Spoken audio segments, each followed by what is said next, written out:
غوث اعظم رضی اللہ تعالیٰ عنہ کے پاس بادشاہ آیا تو کہنے لگا پیر تب مانوں گا جب سیب کھلائیں گے. سیب کا موسم ہی نہیں تھا. تو حضرت صاحب آتے ہی اسے کہنے لگے اب تو میری ولایت کو سیبوں پہ تو نہ تول. اب سیب کھلائے تو ولی یا نہ کھلائے تو ولی کوئی نہیں. یہ تو اب میری ولایت کو سیبوں پہ تو نہ تول.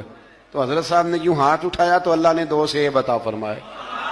تو وہاں جملہ ہے حضور غوث اعظم کا. فرمانے لگے اگر اللہ حضرت مریم سلام اللہ جو بنی اسرائیل کی ولیہ ہیں, ولی ہے نا, وہ نبی تو نہیں نا, عورت نبی نہیں ہو سکتی. فرمایا اگر اللہ انہیں بغیر موسم کے پھل دے سکتا ہے میں تو محمد عربی کا نوکر ہوں. فرمایا اب نہ 2 سیب آئے تھے. تو وہ کہنے لگا میرے تو دل میں 1 سیب تھا نا. تو حضور غوث اعظم نے نا 1 سیب مجھے دیا, 1 میں نے کھایا تو 1 غوث پاک کھانے لگے. کہتے ہیں میں نے وہ منہ میں رکھا, ذرا ترش تھا, تو میرے چہرے کا وہ رنگ دیکھ کے نا, اثر دیکھ کے کہ تلخی محسوس, تو غوث اعظم کہنے لگے میرے والا کھا.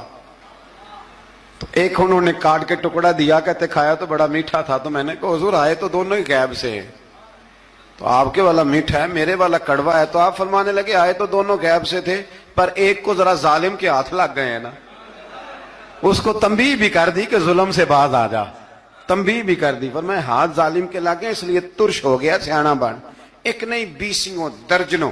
لیکن پتہ نہیں کیوں لوگ اڑ گئے, پتہ نہیں کیوں کڑ کے آ گئے. کرامت اولیاء کے معاملے میں بالکل ابھی کسی حدیث میں یہ نہیں آیا کہ اس زمانے میں ولی ہوں گے تو اس زمانے میں ولی نہیں ہوں گے. حضور نے فرمایا میری امت کبھی گمراہی پر جمع نہیں ہوگی. اقبال کہتے ہیں اولیاء کیا ہوتے ہیں, اولیاء کیا ہیں, جواسیس القلوب.